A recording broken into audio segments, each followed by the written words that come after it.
Yasodhanandana Braja Janandana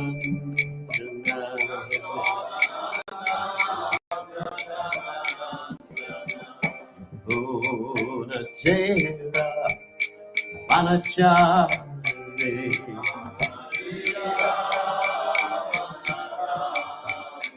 Yamunachera Vanachari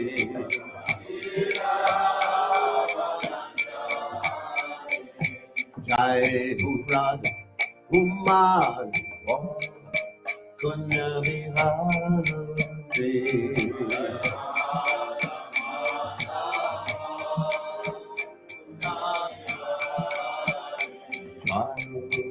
Rama Gurva Kunya Vihari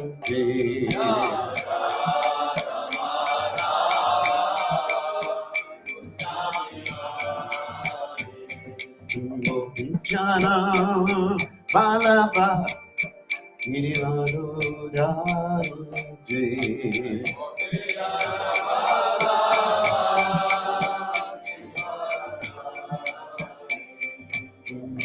Jana Balaba Girivarudhaji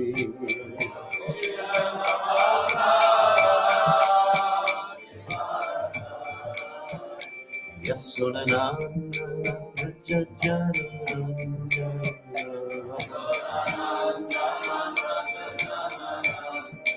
Yasodhanandana Braja Janandana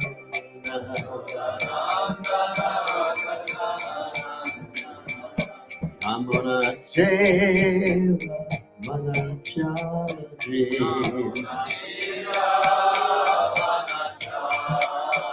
Amunachera Manachari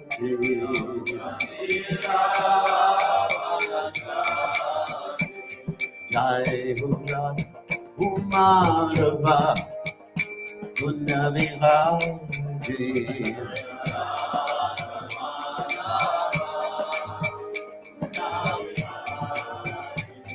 Jai Radha Umarava Kunya Vihari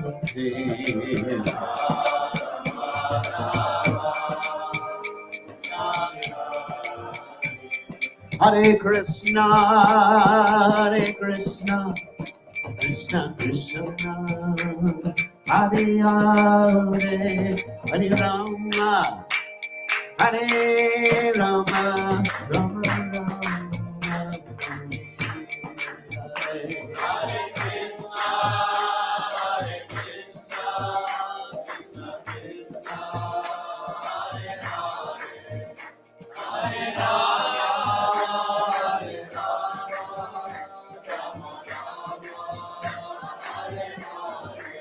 Hare Hare Krishna, Krishna Krishna, Hare Hare, Hare Rama, Hare Rama, Rama Rama, Hare Hare, Hare Krishna,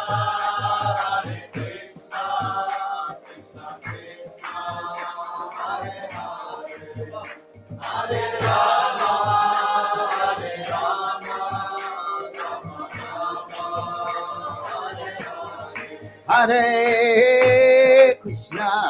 Hare Krishna, Krishna Krishna, Hare Hare, Hare Rama, Hare Rama, Rama Rama, Hare Hare, Hare Krishna,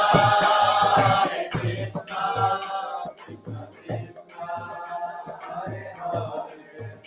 Hare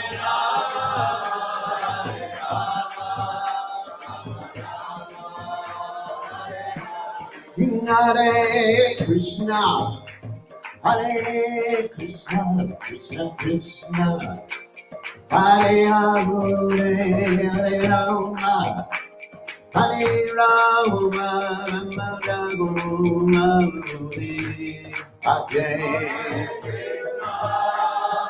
Krishna, Krishna Krishna, Hare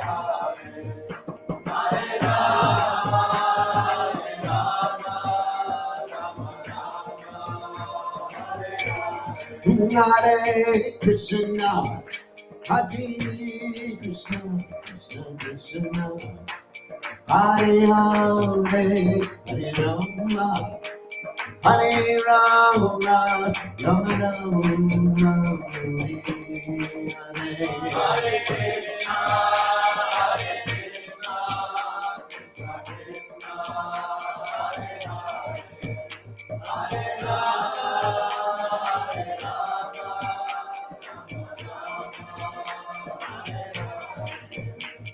Om Krishna Hare Krishna, Krishna Krishna Hare Hare, Hare Rama, Rama Rama, Hare Hare.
Jai Om Vishnupad Paramahansa Paravidikacharya also Teda Satashi Shimad His Divine Grace Sabaya Chandanada Bhaktivedanta Goswami Srila Prabhupada Ki Jai ISKCON Founder Acharya Srila Prabhupada Ki Jai Anantakoti Vaishnav Vrind Ki Jai Namacharya Srila Haridas Thakur Ki Jai Prem Se Kaho Shri Krishna Chaitanya Prabhu Nityananda Shivai Gadadha Shivasri Gaur Bhakta Vrinda Ki Jai Shri Shri Radhakrishna Gopadan Sayam Kunda Radhakunda Giri Govardhan Ki Jai Vrindavanam Ki Jai Maturadam Ki Jai Jagadasami Ki Jai Yamunamai Ki Jai Shrimati Lasadevi Ki Jai Samaveda Bhakta Vrinda Ki Jai Gaur Premananda Hari Hari Bol. All glory is the assembled devotees. All glory is the assembled devotees. All glory is the assembled devotees. All glories to Shri Guru and Gauranga, Srila Prabhupada, Ki Jai, Nama Om Vishnu Padaya, Krishna Pastaya, Bhutale, Srimati Bhaktivedanta Swami Namane Namaste, Saraswati Devi, Gauravani Pachani, Vishesha Sunyavadi, Pashyatade Shatani. Your internet went off.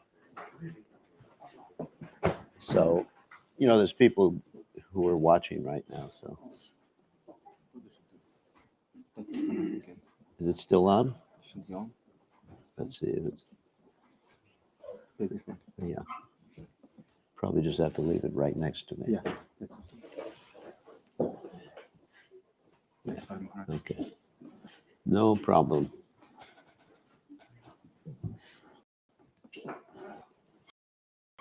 Okay. There we go. Okay.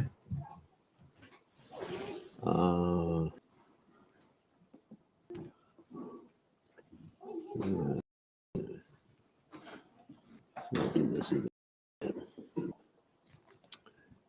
Okay.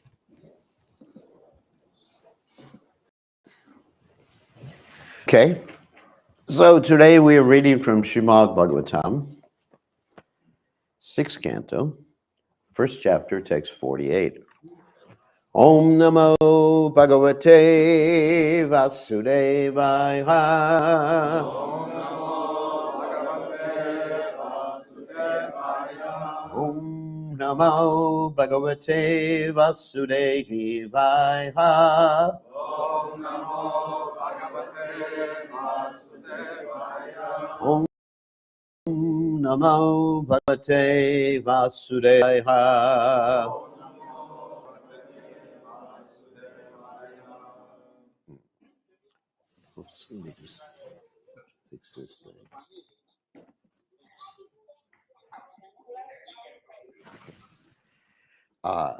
Manasaiva. Do you have it written up there? Or it's not written. Anyway, people have their own devices now. Pure Devaha Purva Rupam Vipashyati Anumimamsate Purvang Manasa Bhagavan Ajaha Manasaiva Pure Deva Deva Purva Rupam Vipashyati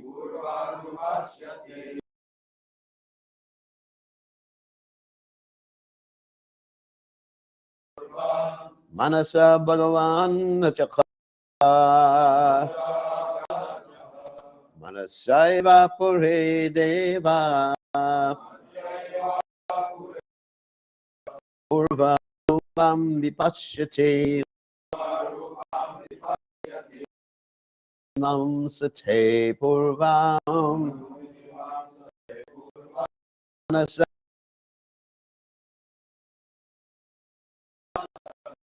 Manasaiva Pure Deva Purva Rupam Vipashyati Anumimam Sate Purvam Manasa Bhagavan Ajaha Manaseva Pure Deva Manaseva Pure Deva. Purvarupam Vipashyati Purvarupipashyati. Anumimam Sate Purvam Anumimamsate Purvam. Masa Bhagavana Jaha Manasa Bhagavana Jaha. Manaseva Pure Deva Seva Pure Deva. Purvarupam Vipashyati Purvarupam Vipashyati. Anumimam Sate Purvam Anumimamsate Purvam. Bhagavana Jaha Manasa Bhagavana Jaha. Manaseva Pure Deva Pure Deva. Purvarupam Vipashyati Purvarupam Vipashyati. Sate Purvam Anumimamsate Purvam. Manasa Bhagavana Jaha. Manasa Bhagavana Rajaha. Okay, no one else? Ladies? Anyone? No? Everyone's shy here.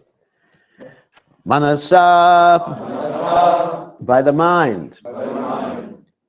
Eva, Eva. indeed. Pure, Pure. in his abode, or within everyone's heart, like the supersoul. Devaha, the demigod Yamaraja. More to the translation of this word. Devotee, Deva, one who is always and illuminated is called Deva. Purvarupam, the past religious or irreligious condition. Vipashyati, completely observes. Anumimam sate, he considers. Apurvam, the future condition. Manasa, with his mind. Bhagavan, who is omnipotent. Ajaha, as good as Lord Brahma. So, Krishna. Getting scared of Yamaraj already. So, translation: the omnipotent Yamaraj is as good as Lord Brahma, for while situated in his own abode or in everyone's heart, like the Paramatma, he mentally observes the past activities of a living entity and thus understands how the living entity will act in future lives. So you can repeat: the omnipotent Yamaraj, that word means all powerful, is as good as Lord Brahma. For while situated in his own abode, or in everyone's heart, like the Paramatma, he mentally observes the past activities of a living entity and thus understands how the living entity will act in future lives. So, purport by His Divine Grace A.C. Bhaktivedanta Swami Srila Prabhupada ki jai. So one should not consider Yamaraj an ordinary living being. He is as good as Lord Brahma. He has the complete cooperation of the Supreme Lord who is situated in everyone's heart. Let me repeat that sentence because it's really important to understand what's being discussed here. Because previously, we read the translation, it appears like Yamaraj is situated in your heart, right? But Prabhupada really explains it in this particular sentence. He has the complete cooperation of the Supreme Lord who is situated in everyone's heart. And we're going to use this to talk about the omniscience and omnipotency of pure devotees. So anyway, and therefore, by the grace of the Super Soul, he can see the past, present, and future of a living being from within. The word anumimamsate means he can decide in consultation with the Super Soul. Actually, this mimamsa means to think very deeply. It's one of the darshans, the Vedic darshans, mimamsa. Anyway, like karma mimamsa, uttara mimamsa, means thinking very, very deeply. Means that he can decide in consultation with the Super Soul. There's that Super Soul again. Anu means following. The actual decisions concerning the next lives of the living entities are made by the Super Soul. Interesting. Not by Yamaraj. And they are carried out by Yamaraj. So again, I'll read the verse. Manasaiva pure deva purva rupam vipashyati anumimam sate purvam manasa bhagavan ajaha. So omagana tivadanda shagananjana shlakaya chakshura meditayam yena tasmai shigurave namaha. So two things that I'm going to discuss here is Yamaraj's punishments and rewards, and then Yamaraj's what we call ontological position. Who is he? What is his power? What does it mean by him being omnipotent, omnipresent, omniscient, etc., like that, which appear to be the qualities of God. So first of all, let's talk about a little story about Yamaraj that illustrates his particular responsibility, and that's the story of Jagai and Madai. I'm sure many of you heard that story before. Obviously, if you're Hare Krishna devotees, you've obviously heard the story. So Jagai and Madai were two Brahmins who took up some bad association. And we see throughout the Vedic descriptions of many good people becoming contaminated by bad association. Even Krishna's own son, who was born from the earth, Boma, had bad association, and he became a demon. Krishna had to kill him. Even Lord Ramachandra's associates, two of the gorillas, Dvidvita and Minda, who were serving Lord Ram in bringing back Sita, they had to be killed by Balaram, simply by bad association.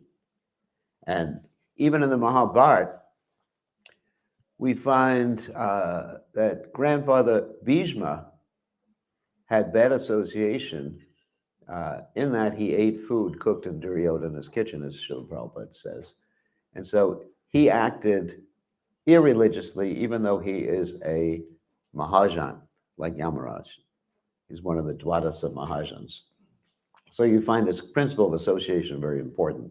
So Jagai and Madai, who were previously known as Jagadananda, Madhavananda, they changed their spiritual names into material names. That was their material initiation. So they were doing so many sinful activities, illicit sex, intoxication. I don't think they ate meat, but just about everything else. And then they had that whole encounter with Lord Nityananda, and Lord Nityananda, we know the story, eventually forgave them after Madai hit Lord Nityananda in the head, and then Lord Chaitanya was getting ready to kill Madai and Jagai. Then we find in that particular story, I believe it's the Chaitanya Mangal, where Yamaraj and his associates are watching this whole encounter and how Jagai and Madai were forgiven. We find Yamaraj actually fainting and in disbelief at how merciful Lord Chaitanya and Lord Nityananda are. And then we also find the description given by Yamaraj that Jagai and Madai, or Jagadananda, Madhavananda, who became rectified, had so many sinful activities, and those sinful activities were noted down by Yamaraj's scribe. It appears that he has a computer operator known as Chitragupta, who actually writes down everything you do in your life. Have you been naughty? Have you been nice? The perverted reflection of that, of course, is in the Western understanding of Santa Claus. You've all heard of Santa Claus before. There's this song we have, I don't know if you have it in Finland. You better be careful, better watch out, because he knows when you've been naughty, he knows when you've been nice. And if you're not nice, you won't get any presents. So Chitragupta is actually taking notes the whole time. And it's described that Jagai and Madai's notebook, or a bunch of notebooks, are so heavy, there's so many of them, that they couldn't even fill a bottomless pit. The description is there. And they were saved by Lord Chaitanya's mercy. That's pretty wonderful. So Yamaraj is actually the judge who takes this information into account. But he doesn't take or judge devotees of the Supreme Personality of Godhead. Devotees of the Supreme Lord are judged by Krishna directly, or Krishna's devotees, other devotees. But they're not under the jurisdiction of the law of karma. So many times devotees talk about karma and how karma is impeding their some skaras are impeding their devotional service. But devotional service is transcendental, as mentioned in the Bhagavatam. Ahaitukiya pratyata yatma suprasidate savai pumsam parodharma yata bhakti hoksajay ahaitukiya pratyata yatma suprasidate, that there is no material impediment to devotional service. And of course, pure devotional service is not caused by any material cause. That's pure devotional service. So, and also we know from the Harinam Chintamani that even Nama Bas chanting gets rid of all of your karma.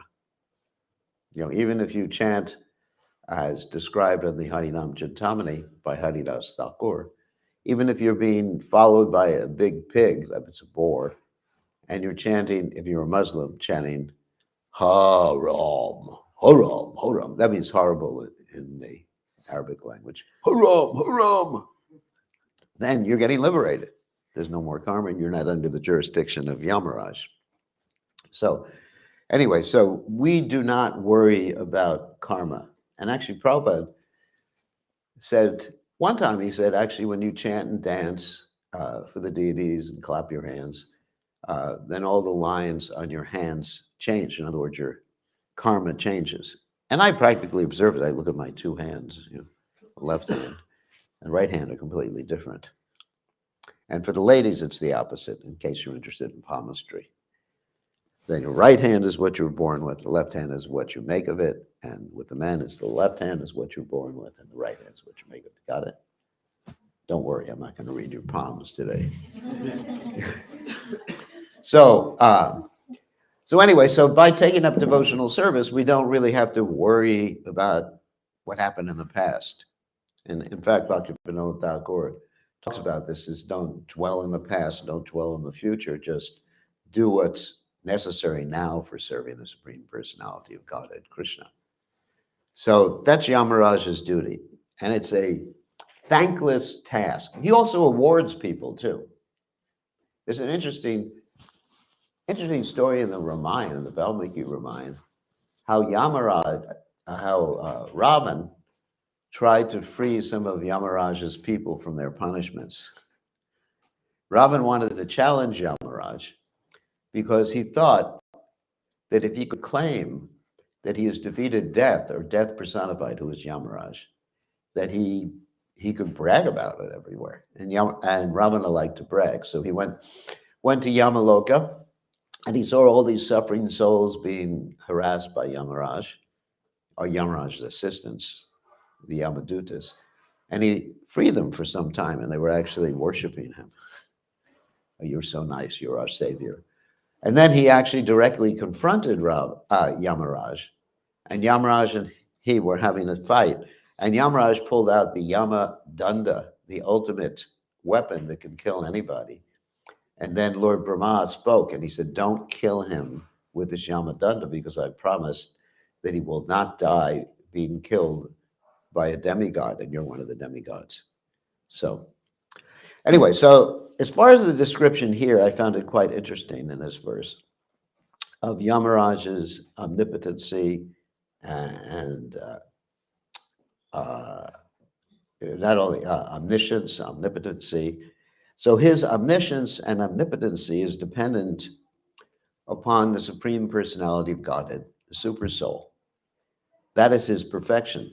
So let's relate this to the position of a pure devotee, like His Divine Grace, Srila Prabhupada, or Srila Bhakti Siddhanta Saraswati Thakur, or other great pure devotees, or even, of course, Prabhupada is a Shaktavesh avatar.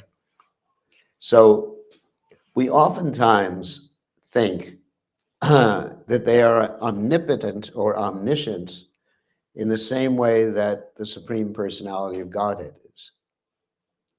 And Prabhupada answers this in a very interesting way when the devotees ask him if he knows everything or he's aware of everything. And Prabhupada answers by saying that this means that he knows Krishna, and Krishna lets him know what he needs to know.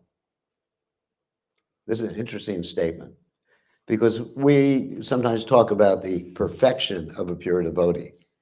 The perfection of a pure devotee is that he's purely devoted to Krishna. And therefore, he doesn't make any mistakes, because each and every action of his is an act of devotion and relationship to Krishna. That is the position of the pure devotee. So we sometimes misunderstand thinking or getting confused. Let's say if you're in a car with a pure devotee, and the pure devotee says, "I think you should turn this way," and you know it's the other way, and you turn the way he tells you when you're going down the wrong way in a one-way street, and you get in an accident, you say, "I thought he was omniscient." But he's not. He's a jiva soul. A jiva soul can never, never, never be equal to Vishnu. Even at the stage of perfection, the jiva soul is dependent on Vishnu, is dependent on Krishna. That is his perfection. Yasmin vigate sarvamevam vigatam bhavati. Actually, one who knows Krishna, in one sense, knows everything. He may not know how to fix a car. He may not know how to fix your computer. Just like the other day, my computer webcam went bad. I didn't know what the problem is, even though I'm supposed to be a guru, and I know Krishna. But at least he knows the purpose of everything, what everything is meant for, what the purpose of human life is. So this is the perfection of a pure devotee. So therefore, one should not get confused when they see different pure devotees, like you have different disciplic successions, or even within our disciplic succession, the Gaudiya Vaishnava Sampradaya, Madhva Gaudiya, Brahma Madhva Gaudiya Sampradaya, with different instructions or injunctions for their followers that appear to be really different. I mean, dramatically different. For example, we've been talking about this in regard to the Gayatri mantras, because there is some controversy and there's been many papers written about the Gayatri mantras, why we chant the Gayatri mantras, who should chant the Gayatri mantras. And in some acharyas will only give the Gayatri mantras to those who they consider to be Brahmins or work in a Brahminical occupation. And that means they don't have a job on the outside. And some acharyas will give 9 or 10 or even 16 Gayatri mantras. Some acharyas will not give the Brahma Gayatri. Some of you have taken second initiation know what I'm talking about.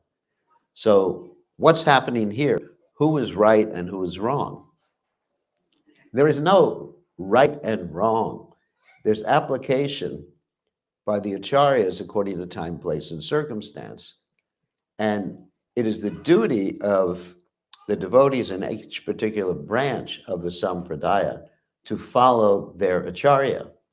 And our research, or the research done by our strategic committee on the GBC, shows that when people change the injunctions given by the acharya, they're actually setting up a new branch of the sampradaya. For example, we chant 16 rounds, right? We're supposed to chant 16 rounds. And that's Prabhupada's instruction. And you may find other branches of the Gaudiya Sampradaya where they're chanting, what, 64 rounds or 32 rounds. Or you may find other branches where there's no vow to chant a certain number of rounds. So what's right and what's wrong? It's not that we criticize others. You may find different interpretations of the relationship between Krishna and different residents of Vrindavan and other sampradaya. There's no wrong there. But we have been given Srila Prabhupada's instructions and Srila Prabhupada's guidance in presenting and practicing Krishna consciousness. And so by following Prabhupada, we become followers of Srila Prabhupada. Without following that, if we change something, then we may be followers in a different sampradaya, a different branch of the sampradaya, or followers of our own mind in certain cases. So it's very important to stick with the founder acharya. And nowadays, this is actually, the reason I'm talking about this is that we've actually found that sometimes devotees, they will change certain things that Srila Prabhupada has given us, thinking that they, in one sense, they may know better than what Srila Prabhupada gave, or the acharyas, Bhaktivinoda Thakur, or Srila Bhakti Siddhanta Saraswati Thakur. For example, I'll give you one example of a philosophical concept. We know in the Chaitanya Charitamrita, in the Madhya Lila, and I forget the exact verse, and in many other places, you know what I'm talking about? He probably knows where I'm going with this one. It's mentioned that Nitya Siddha Krishna Prem, I think he's aware of what we're talking about, right? No? Anyway, you're smiling when I started talking, so it's different. It's mentioned in the Chaitanya Charitamrita that Nitya Siddha Krishna Prem, that The living entity's Krishna consciousness is inherent. You understand? Inherent means it's there. The opposite of that would be it's inherited. Do you understand the differences? Inherent means it's there, it simply has to be awakened. And Prabhupada spoke about this many times, and there's many verses in the Srimad-Bhagavatam that corroborate or validate this particular point. This is not just my point. And so Prabhupada said that becoming Krishna conscious is like waking up in the morning after you've heard the alarm. When the alarm goes off, hopefully you remember who you are within the next 10 minutes or so. I was speaking about this yesterday to this very nice group of yogis that sometimes when I travel, and the alarm goes off in the morning, I wake up and I'm in a different place. I just have to remind myself, where the bathroom is, so I don't step off of the balcony, make a terrible mistake. So, in other words, the memory of who I am is already there. It just has to be awakened by the process of waking up. So in the same way, our Krishna consciousness is already there. When you chant, create Cheto Darpana Marjanam, Bhavahag Mahadvagni Nirvapanam, you're cleansing the mirror of the mind so that ultimately you're able to see who you are. You remember who you are. It's a process of remembering. It's not an artificial imposition on the mind, as Srila Prabhupada said. I mean, I personally experienced that when I first came to a temple many years ago, 1968, before any of you were hatched. So in 1968, I first came to a temple, and I walked in the temple, and there were people doing things that really were weird. At least from my perspective, they were dancing around a bush and bowing down to a bush and watering a bush. I said, oh my God, is this something from Indiana Jones and the Temple of Doom or something? So going round and round, and then as I was doing it, because you had to do what people in the room are doing, or else I think you're weird too. Isn't it? The first time you come to the temple, people bow down, and you bow down. I don't know what's going on, but if I don't bow down, I'm going to stick up like a sore thumb. So I bowed down, ran around the bush. But then, as I was going around the bush, Tulsi Devi, obviously, not an ordinary bush. As I was going around the bush, then I just, wow, I've been there before, been doing this before. There was a remembrance there. When I met Prabhupada for the first time, I recognized him immediately. That was 1971. So it was like an awakening. Not something that wasn't there. It was something that was always there in my heart. And it was covered by lust, by anger, by greed, by the three modes of nature, by bad association. So that's Krishna consciousness. So in other words, that's what the Prabhupada says, that's what the Acharyas say. And in order to be successful in Krishna consciousness and be considered a follower of Srila Prabhupada, one has to accept Srila Prabhupada's understanding. One has to accept Srila Prabhupada's method of presentation and the process of bhakti is given to us by Srila Prabhupada. And it was good enough for Prabhupada. Otherwise, one is exhibiting one's false pride, and it's offensive. So this is a very important point. So therefore, we should not get confused by differences amongst acharyas. We are followers of His Divine Grace, Srila Prabhupada. Srila Prabhupada has been sent by Krishna, by Lord Chaitanya Mahaprabhu, to present Krishna consciousness. And we simply have to follow, and then we get the blessings of Srila Prabhupada, and we can understand Krishna consciousness. So, anyways, these are some of the points I wanted to make about this particular verse. And there's a lot of controversy going on right now amongst several devotees that we're discussing on the GBC, not amongst GBC members, but controversy in ISKCON about these particular subject matters. One is the omniscience of a pure devotee, omnipotence of a pure devotee.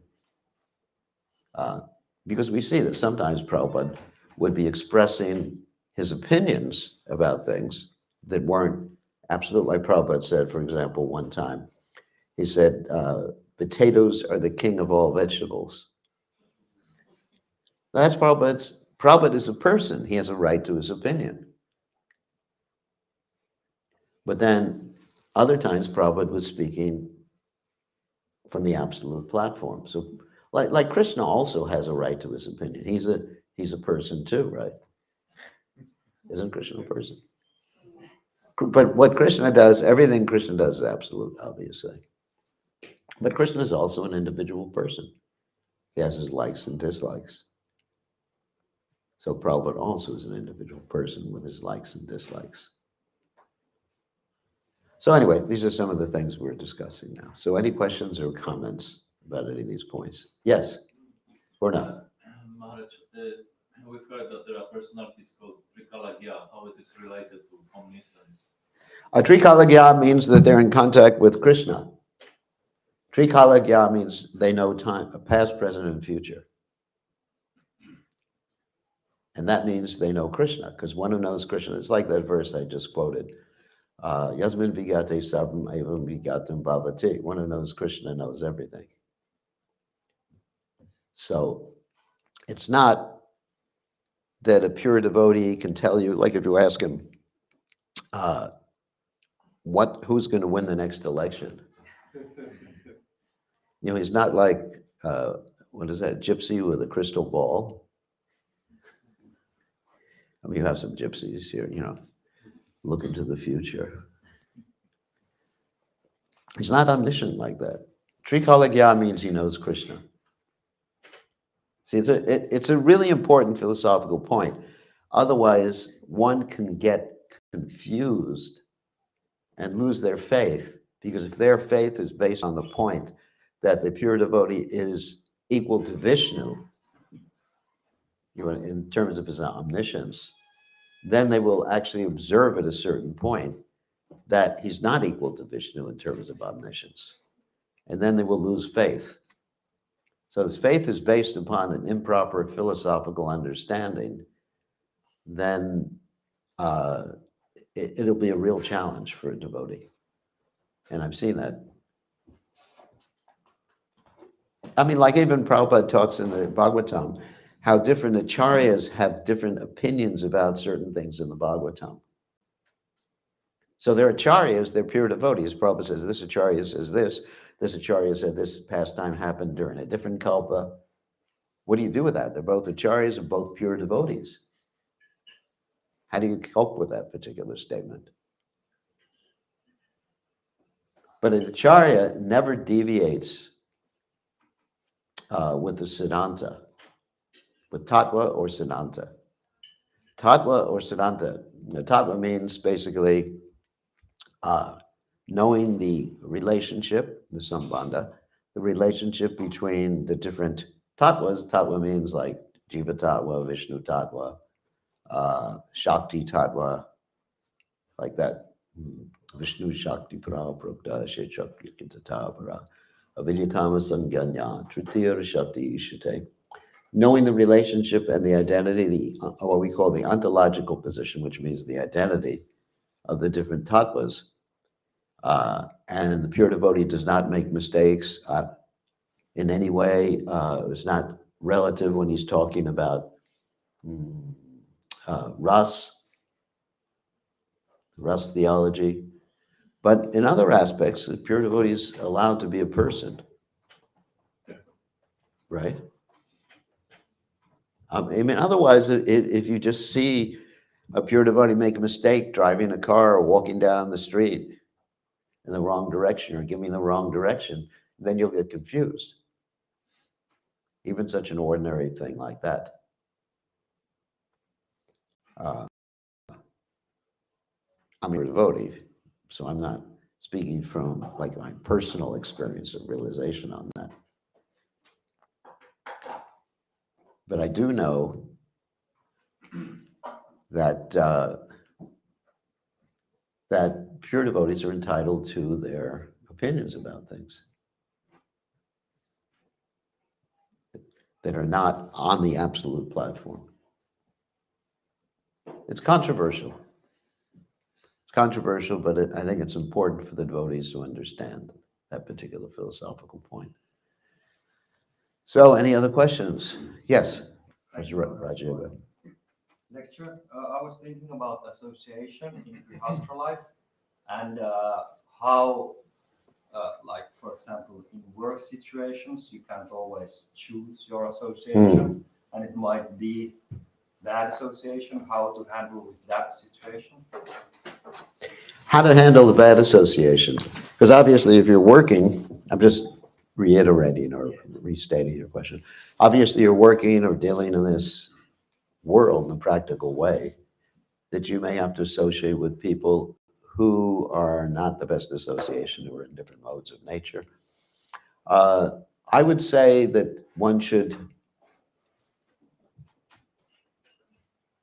associate in an official capacity, an official way, rather than intimate way. An intimate way means basically revealing your mind and confidence and taking advice, personal advice from such people. But as far as interacting officially in an official capacity, there's no danger. I mean, obviously, if you're going to work, you may have to go to a Christmas party at work or something like that, and don't drink the beer. I think it's like, as long as one's intimate or close associates are good association, then it's all right. I wouldn't worry about it. Yes, Purna. How to reconcile the apparent contradiction between Jiva having free will and Krishna being omniscient, knowing what will. Yeah, that's an interesting question. So he's talking about predestination versus free will. So that's an interesting discussion right there. I do not find a contradiction between Krishna knowing how you're going to use your free will and you're using your free will. It doesn't appear to me, it may appear to some people to be a contradiction, but it doesn't to me. We decide, but Krishna knows which way we're going to decide. Does that make sense? Yeah, it's not that Krishna's making us. If Krishna made us decide, and then Krishna can also give us the power to change our fate. Like Prabhupada said, he has created our good fortune. That means in one sense our fate has changed, but then you can ask the question, didn't Krishna understand, knowing the future, that Prabhupada was going to create your good fortune, and therefore your fate was going to change? And I would have to say yes. Because if Krishna didn't know something, he wouldn't be omniscient in every sense. Does that make sense?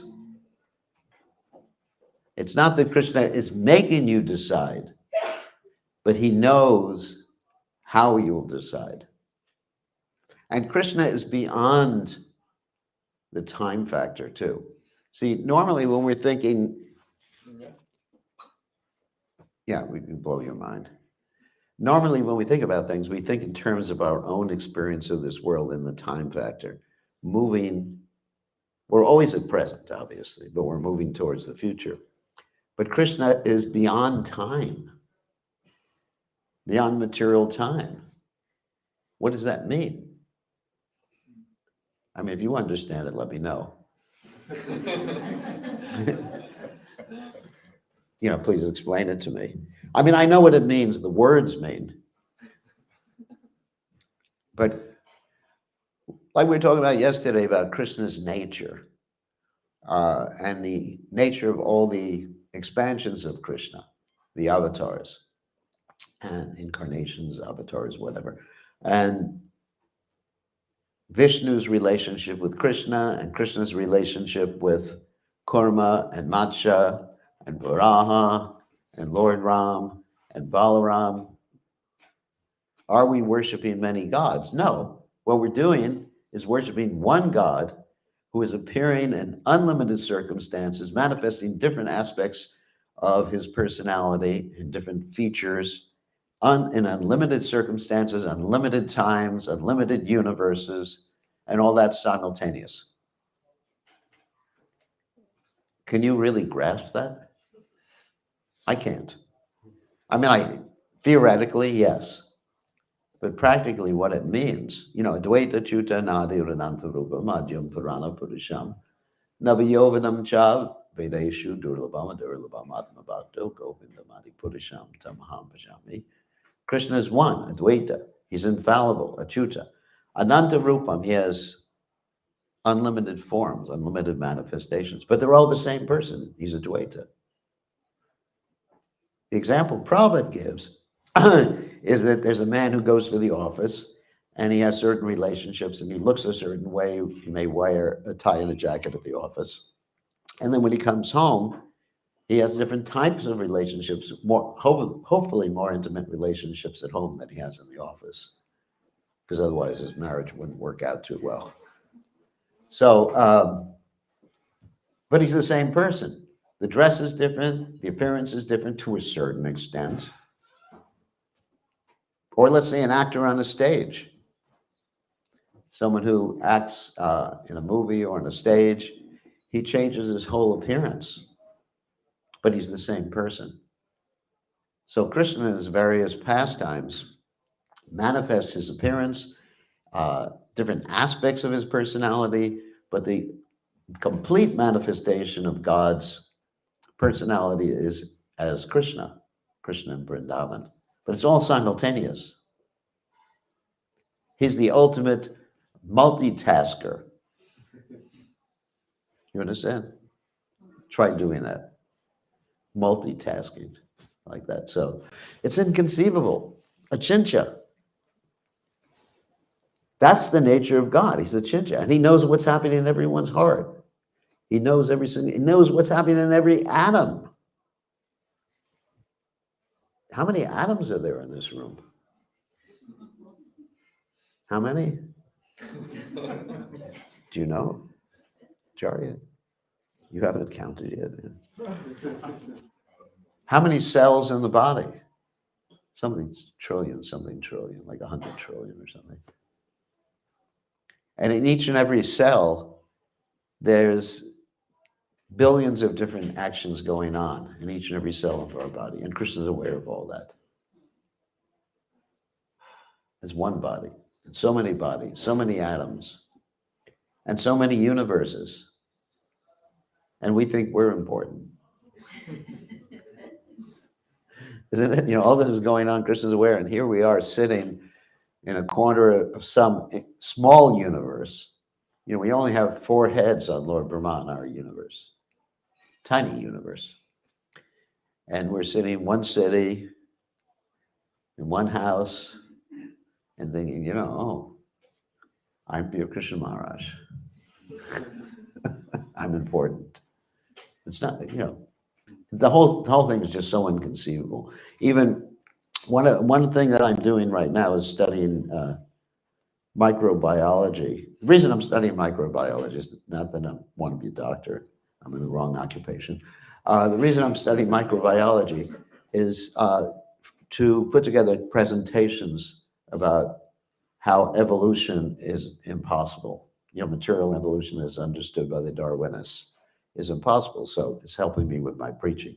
So the more I study about the cell, one cell in the body, human body, the more I become overwhelmed with, let us say, just overwhelmed with understanding, not understanding, but just with God's presence.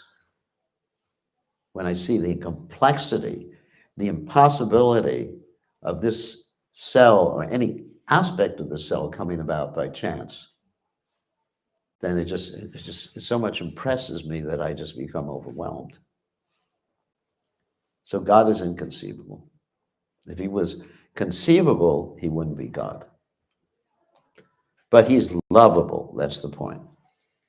And he's lovable as Krishna, as Lord Chaitanya Mahaprabhu, in the various incarnations. And everyone has a relationship with a particular incarnation, appearance, expansion of the Lord. It was like yesterday, we were speaking to someone who is a devotee of Hayagriva. Hayagriva. You know, the horse-headed incarnation of Krishna. Krishna Prabhupada said Krishna has so many incarnations, he has, or avatars, as there are species of life. It's amazing, isn't it? And actually, if you look at Lord Nrsingadev and Hayagriva, they're not even a species of life. They're a combination of different, so he mixes and matches too. He's very imaginative. Can you imagine that? So that means at least 8,400,000 different species of life type of incarnation for Krishna. Now, what are you going to do if you see a cockroach with a peacock feather on him? You offer obeisances. Right? I mean, what are you going to do? It's inconceivable. All right, good question. So yes, you have another question. For the class, you told that we should remember we have Krishna consciousness inside, we have God forwarded inside, and my question is because of the shloka Narpita Chirim Charat, Karunavatirna Kalu, that Lord Chaitanya brought, and everyone can develop this. Yes. But if everyone has already some particular like form, and everyone can develop it, for me it sounds a little contradictory. Maybe you can help me to understand. Everybody has a particular spiritual identity. And it's a question of remembering your spiritual identity. You develop in the sense like, let's say a child. Okay, let's use the example of a little kid. The kid is born with certain genes. You know what genes? DNA, RNA. And so those genes in DNA are predictive of how the child will develop in a certain way. That the child's going to have a certain type of nose, the child's going to have a certain type of ear, eyes, etc., like that. So that's developing, but it's inherent also. And that's just a material, it's a metaphor, a material example that'll help you understand that you can develop something that you are meant to be, or that's an inherent part of yourself. Like a seed. Like you plant a seed of an oak tree. The seed is actually potentially that oak tree. It's not potentially a pine tree. You can't take a seed of an oak tree and make a mango tree, especially here in Finland, where it's too cold. But anyway, it can only grow into an oak tree. Does that make sense? And if you're interested in, I have a whole bunch of verses. I can actually find them on my phone. There's a whole bunch of verses. Probably don't have them right here. In the Bhagavatam and in the Chaitanya Charitamrita that talk about the inherency of someone's spiritual identity. In other words, it's not given to you. And even if you read the Jaiva Dharma by Srila Bhaktivinoda Thakur, you'll see that when there's a guru who's dealing with the disciples in this particular case, who are coming to realization of their spiritual identity, the guru is simply facilitating that, not telling them what their identity is, but recognizing their inherent attraction as they become purified by the process of bhakti. Does that make sense? And if you're interested in a bunch of verses, I think I have them on my phone, but not during class right now. I can answer that later. I can give you a whole list of verses in the Bhagavatam that state the same thing. So, any other questions? Yes. Brother, I wanted to ask, you were talking about the importance of sticking with Prabhupada. Yeah. Understanding his opinion. His opinion, his presentation, his prescription as far as the process of bhakti is concerned. Yeah. So how do we actually do that? Because it's so easy to even studying Srila Prabhupada's books and then studying maybe the books of the acharyas and maybe speaking to some other very knowledgeable devotees who speak a little bit maybe something else, and they say they understand Prabhupada even better, but they. Well, let's take Prabhupada as he states himself. I mean, what is the question to understand Prabhupada better? Take Prabhupada at his word. When he says something, he means it. It's not that, Prabhupada says something, he doesn't actually mean it, or Prabhupada did something, he didn't mean to do it. It's not that hard to understand Srila Prabhupada. When Prabhupada says something, we take him at his word. And Prabhupada gave us this process of bhakti, chanting 16 rounds, following the 4 regulated principles, etc., like that. Then that's the process. If we want to remain followers of Prabhupada, I mean, it's our choice. If someone wants to follow someone else, they should openly declare it and not say that, I'm following Prabhupada and not following Prabhupada simultaneously. Following Prabhupada means to follow Prabhupada. It's not that difficult. Someone says, I know Prabhupada better than Prabhupada knew Prabhupada. Better than Prabhupada spoke. I know what Prabhupada said this, but it's like Prabhupada talked about Dr. Radha Krishna. Specifically in reference to that verse in the Gita, Manmana Bhavavan Bhakto. Just think of me, become my devotee, worship me, offer your obeisances unto me, unless you will come to me without fail. So Prabhupada commented that when Dr. Radha Krishna, who was the president of India, not previous to this, but a long time ago, who commented on this verse, Prabhupada, Dr. Radha Krishna said, it's not to the person Krishna we should surrender, but to the unborn beginningless within Krishna.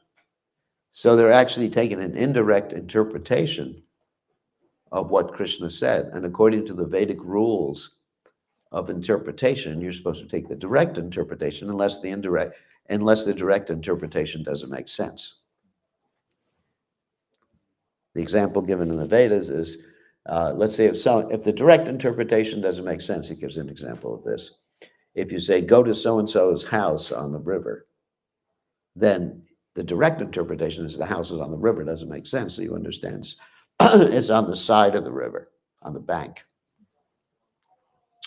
So one takes the direct interpretation. So we take the direct interpretation of what Prabhupada said. And then you're a follower of Prabhupada. And someone says, I know better what Prabhupada wanted than what Prabhupada said. Sounds a little weird to me. So, you have a question, yeah. Hare Krishna, thank you for the class. Haribol, thank you. It's a question about the text. Actually, it's omnipotent. This Yamaraj is a little bit, I don't understand. He's just connected with the super soul, with the Paramatma, and he knows everything. And what is the process of knowing everything? And he has this Chitragupta who is right? Typing things down or using a computer or something. What is the process? What is the process? Yeah. Super Soul lets him know. I mean, how it happens, whether Super Soul says to him, hey, Yamaraj, Acharya has done this today, or whether it just reveals in the heart, it's what's happening even in the higher planets or with personalities like Yamaraj or Lord Brahma, it's inconceivable for us. What to speak of Krishna. How? The mechanism? I don't know. I have to say that I just don't know. He does it though. And this is what Prabhupada says in the purport. He has complete cooperation of the Supreme of the Supreme Lord who is situated in everyone's heart. And therefore, by the grace of the super soul, in other words, somehow or other, through some mechanism, the super soul communicates to him about the past, present, and future of the living being from, oh, here it is, from within. Actually, that's the word I missed. Within, it means from within his heart, the super soul is speaking to him.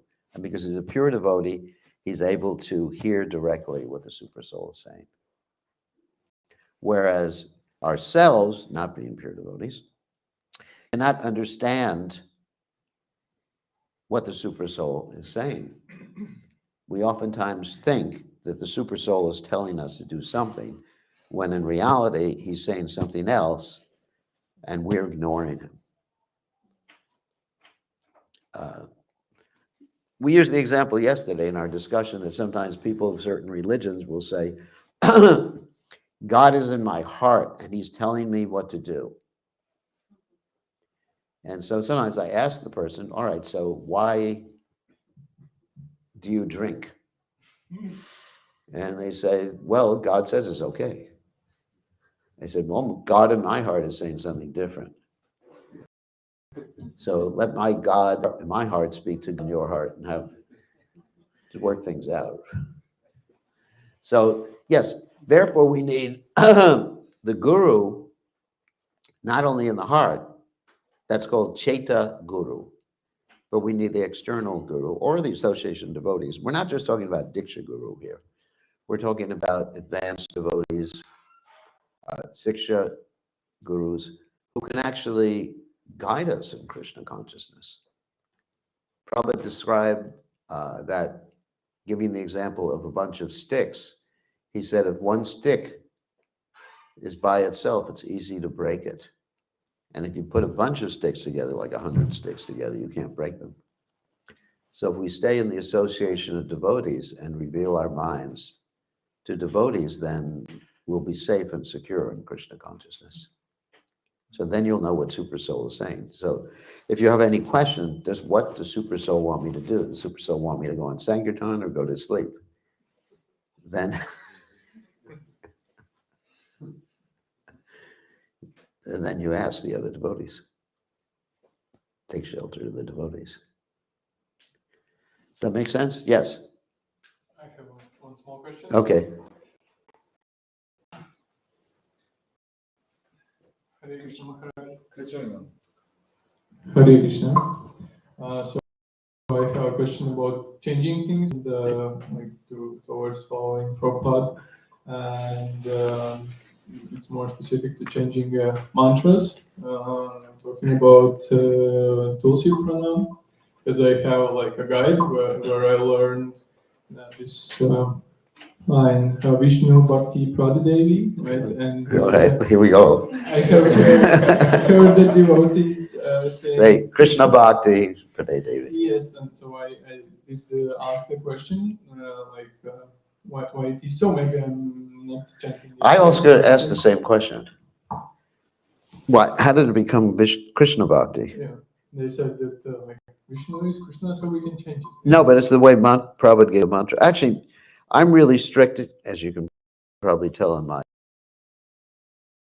adherence to what Srila Prabhupada did and what the mantras that Srila Prabhupada said, and I read it too, and I got it directly from Prabhupada. And Prabhupada said, Vishnu Bhakti Pradaya Devi Satyavachaya. So that's why I say Vishnu Bhakti. Although in most temples I go to, people repeat it the other way. Even if I say, Vrindaya Tulsi Devi, and I say Vishnu Bhakti, they always repeat after me, Krishna Bhakti. Like they're correcting me. The reason we say Vishnu Bhakti, because that's the tattva, that's the category. See, there's a philosophical reason. It's not just that Prabhupada said it. There's actually a philosophical reason, because you're talking about tattva here. It's the Vishnu tattva. Yeah, it's a category called Vishnu tattva. It's not a category called Krishna tattva. And Vishnu tattva means basically, and all its various expansions. It's the technical term. So the reason it says Vishnu Bhakti is because it's Vishnu Tattva. And we may be more intelligent and say Krishna Bhakti, which is not, I mean, in one sense, is not philosophically wrong, but Tulsi Devi is offered to all Vishnu Tattva deities. Does everybody understand that? That category. Never to Shakti Tattva, never to Jiva Tattva. It's not that Guru Maharaj, here's Tulsi. I'm offering Tulsi Devi. If it's offered to Krishna, it's fine. So your point is actually very well taken. And I really appreciate that question. It's something that I've oftentimes thought about. Thank you. But I'm not going to go chastising people who say Krishna Bhakti. But it is actually Vishnu Bhakti, and that's the way Prabhupada presented. The Sampradaya Vinaya Mantras Te Nishbala Mataha verse that one has to take the mantra from the Sampradaya. In other words, I cannot, even though there's many bona fide mantras for chanting, if I haven't been given them in my disciplic succession by Srila Prabhupada, by the disciplic succession, then what right do I have to chant them? I'm not initiated in chanting that mantra. I'm initiated in chanting the Hare Krishna Maha Mantra and, the Gayatri mantras, and also in Bhagavatam and Tulsi prayers. And of course, I can accept the prayers given by the great acharyas. But if Srila Prabhupada is specifically giving us prayers in a particular form, my personal opinion is it behooves us, out of chastity to Prabhupada, to chant in that particular way. Although I'm not going to criticize someone for doing the other, which I just criticized. Anyway, but I'm not going to directly criticize at that particular moment, which is actually interesting. Thank you for that. That's actually a really good point, and something that I've always wanted to talk about in class and never had the opportunity, but you gave me the opportunity.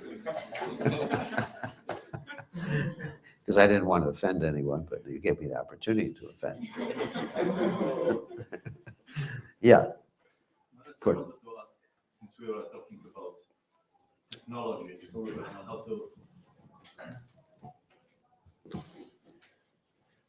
how to know things. So I always thought about why Chitragupta is writing, because I heard that it's writing, the phenomena of writing, it's the symptom of degradation of Kali Yuga. Before people were just memorizing everything.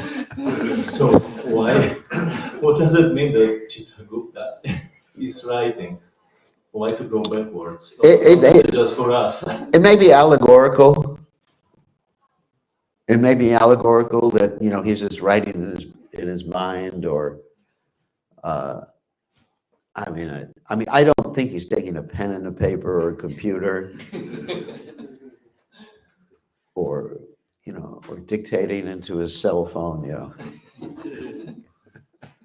That Purna's been good today. I think it can be taken. That's called hermeneutics. There's this, which is an interesting subject matter. Hermeneutics means how do you understand certain statements in Shastras, based upon certain what we call inviolable things you can't violate points. Like Bhaktivinoda Thakur talks about something called the Dasamullah, which means the 10 basic principles of devotional service. And once you have a foundation like that, your mula, the roots or basic points, you can try to understand Shastra. And many times, different statements in Shastra are metaphorical. For example, the Puranjana story in the 4th canto of Srimad-Bhagavatam is obviously a metaphorical story, and you understand it like that.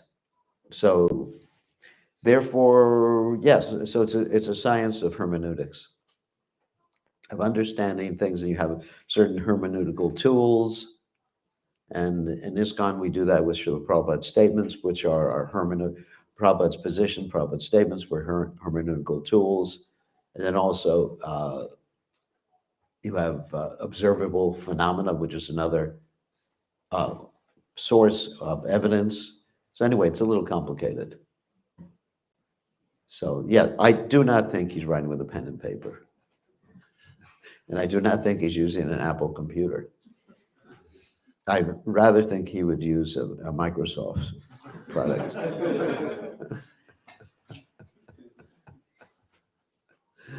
MS Word 98. 98, no, Yeah. it's a little old. It's a little old, but you know, somehow or other, it's being noted down. That's the principle. It's being noted down. Everything, you know, there's a book. You know, metaphorically, there's a book about each and every one of us. And when you chant Hare Krishna, you erase all the pages. And then Krishna has his book. The Prabhupada actually said that Krishna has his book. And Krishna is aware of everything you do. And you can't hide from Krishna. You can't go into your closet, lock the door, and then Krishna's not watching you. It's enough to make you paranoid, isn't it?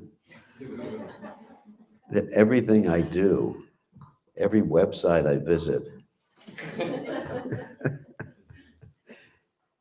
every soccer game I go to soccer games? No. Every time I get angry, Krishna is watching. It's pretty embarrassing. So, any other questions? Any of the ladies have questions? Yes. I want to ask about that computer you were talking. I have quite loud voice. Hare Krishna. May I ask something about that computer thing you Yeah. were asking?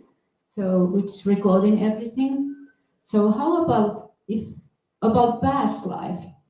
Is it the record carried about past life Yes. also? Yes. Yes. Okay. So there might be some Prabhupada's, if I am not the Prabhupada's line in my previous life. So, Yeah.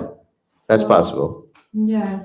How about the collective karma? Because I'm not the, how you say, bhakti yogi yet. I don't feel like that, even I try. Mhm. So is there like a collective karma also there, like my relatives and so on? Yeah. People with similar karma are often collected together. Yes. Yes. So it's quite heavy computer to carry on. Yes. Quite a big computer. Yes. And, you know, Krishna's unlimited and he can empower his devotees in different ways. As far as collective karma, there's an interesting statement that sometimes in the Chaitanya Charitamrita, it mentions that for the fault of one man, a whole village can be decimated. You know, that's so, yes, there's collective karma. Yes, thank you. Because I have difficulties to make a mantra meditation because my computer is so big. I know, like how figuratively speaking. So I just think I just try to follow at the moment, but it's very difficult. I think. Try your best, and Krishna will help you with the rest. Nice question. So, one other question before we take. Yeah. It's not related with the class. Maybe tell a story about Prabhupada, maybe. The story about Prabhupada. Okay. So, for those of you who are interested in book distribution, here's one of my favorite stories. You distribute books sometimes? Yeah. Good. You like to distribute books? Okay. One year, many years ago, I was in charge of a temple in South America, Caracas, Venezuela, because I lived for years in South America. And we challenged the other biggest book distribution party in the world, which was called the Radha Damodar Party. You heard about Radha Damodar? Headed up by Tamal Krishna Maharaj, who was very competitive, extremely competitive. And it was for the Christmas marathon. And we organized, you know, and a number of devotees, organized the book distribution in the city of Caracas, Venezuela, and we were able to distribute 35,000 hardbound Bhagavad Gitas in 1 month. That's a lot. And so we defeated the Radha Damodar party, the several parts with Prabhupada, and Prabhupada was laughing, and he said that Tamal does not like to get defeated. That's one thing. And then I went to see Prabhupada later on in Mayapur to explain to Prabhupada about the preaching that we had done, the book distribution that we had done. And I was sitting in Prabhupada's room, and I explained to Prabhupada that in 1 month we distributed 35,000 of your hardbound Bhagavad Gitas. And Prabhupada's eyes opened wide. You know, and previously Prabhupada was just going over different management things, like temples being opened and things like that. And he was, just matter of fact, just sitting there. But when he heard about the book, he says, it was almost like, wow. And then I pointed out to Prabhupada that one devotee who was with me had distributed 10,000 of those Gitas in that month. That's a lot, isn't it? It's unbelievable. How we did it is we did it on the buses. The devotee would go onto the bus and he'd hand out a book to each person in the bus, the city buses. And then he'd make an announcement, and then he'd go around collecting the money. So that one box for each bus. And then we had friends all over the city that stocked the books. We kept stock of books everywhere in the city. So he would just get off the bus, grab another box, get on the next bus. And so we were explaining this. And then how this one devotee had distributed 10,000 books, big books in 1 month. And Prabhupada said, he has the mercy of Krishna. And I was feeling quite envious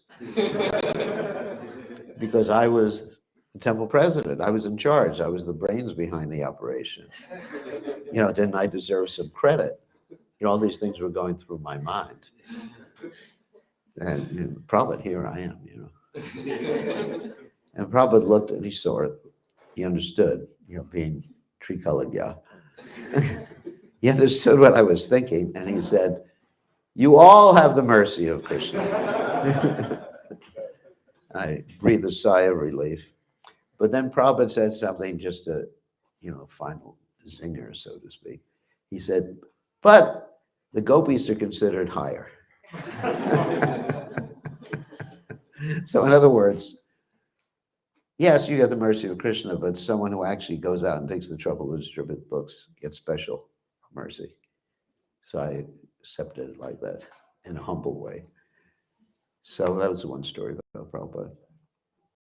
Many stories about Prabhupada. As I said, the first time I met Prabhupada in 1971, I recognized him immediately as my spiritual master. And I actually asked him for initiation 2 weeks after, and the temple president almost killed me for going over his head. He's a really big devotee, the temple president, and he was running after me with a mop. Smacked me with it, yeah. Anyway, that was the old days when we were all. Directly. What's that? He asked Prabhupada I directly. wrote him, because Prabhupada had left the place by that time. So in those days, there were no adults in the Hare Krishna movement. Prabhupada was the only adult. Everybody else was 20 or 21 years old. And so it was an interesting experience. And I did take initiation shortly thereafter. That from Prabhupada. It wasn't long waiting periods like we have now. It was actually Prabhupada, another time, here's another story about initiation, not my initiation, but I was in Dallas, Texas, preparing for the installation of the deities there. And Prabhupada came, and then a whole group of devotees came from another city to see Srila Prabhupada, and they asked Prabhupada for initiation. And the temple president said, no, we don't know them. And Prabhupada asked The people, are you chanting 16 rounds? I probably gave them initiation on the spot. So, and it's, very interesting exchanges with Prabhupada. One time Prabhupada told me I shouldn't be happy until every single house, this is in South America, has his books. Shouldn't be satisfied until every single house has his books. So anyway, these are different exchanges I had with Prabhupada. He used to cook for Prabhupada along with Shruti Kirti. You heard of Shruti Kirti before. You heard from Shruti Kirti, yeah. So in New Vrindavan, I used to help Prabhupada, Shruti Kirti, cook for Prabhupada. So I had that blessing too. So any other questions? I think it's time for prasadam, right? No? Yes. One question is on my mind. I would like to hear some. Anyway, but it's Prabhupada did say work now, samadhi later. Yeah. And we are Prabhupada said that work now, samadhi later, and we're in the Sankirtan movement. Yeah. So I just wanted to hear maybe explanation how this is related. Because some of it is also, we've heard, not particularly in this room maybe, but sometimes devotees make up, maybe a little bit different process of worshipping, meditating on Krishna's lila and chanting many, many rounds, etc. Prabhupada said deserve then desire also. And also the verse in the Gita, Brahmarpanam Brahmahavya Brahmano Brahmanohutam Brahma Tena Gantavyam Brahma Karma Samadhinam Brahma Karma Samadhinam. So that means when you're working, absorbed in your work for Krishna, that is samadhi. And this is, all these things will be revealed. Although previous to Srila Bhakti Siddhanta Saraswati Thakur in our Sampradaya, there were different processes given for realization. Not just, it was obviously, he was always chanting the holy name, but there was, Siddha Pranali, for example. And it's not that those processes were invalid or wrong or anything wrong with that. But we follow our Acharya, Srila Prabhupada, and Bhakti Siddhanta Saraswati Thakur in that regard, who both stress the principle of deserve then desire. And Krishna will reveal it. Yasha prasada bhagavad prasada yasha prasada nagati katopi. If one pleases Krishna's representative, then everything will be revealed. And of course, as Krishna says in the Adi Purana, one who says he is my devotee is not my devotee, but one who says he is my devotee is my devotee. So the active principle in Krishna consciousness is to follow the Guru's instructions. If the Guru, for all of us, Prabhupada is our Shiksha Guru, at least Shiksha Guru, for some of us like myself, Diksha Guru, but Shiksha is more important than Diksha in any case. So Prabhupada had advocated these other processes for us, then that would be proper. But because Prabhupada didn't advocate it, even though in other branches of the Sampradaya, their guru or their acharya may be advocating those things, and we're not criticizing them for that. But because Prabhupada did not advocate it, it's not going to work for us. That's the same principle as chanting mantras in a way that your spiritual master has given to you. Because Prabhupada gave me the Gayatri mantras in such a form. The 7 Gayatri mantras, actually, sannyasis chant 8. I won't tell you. What? Not in this lifetime. Not in the next 10 lifetimes. So because Prabhupada gave us the Gayatri mantras in this form, that's what I'm going to be chanting. I'm not going to, like we know let's say the Gopal mantra, there's different forms. There's the 10-syllable Gopal mantra, the 16-syllable Gopal mantra. There's the one that Gopal Kumar chanted. But I'm going to chant the way Prabhupada gave me. Because I'm Prabhupada Danuga. And I know I will be successful. Shraddha Shabde Vishas Sakahe Sudrada Nishchaya. That's the faith. If you act according to, faith means to act according to the Acharya's instructions, knowing that you'll accomplish all your goals. So that's all. I mean, don't have to make Krishna consciousness any more complicated. Prabhupada gave it to us. You call this KISS philosophy, keep it simple, sadhu. So just do the way Prabhupada, and you'll be successful. I have no doubt. So I think everyone's wanting prasadam. I think we have to end, right? Okay, thank you very much. All glories to His Divine Grace, Srila Prabhupada ki Jai. His Holiness, Krishna.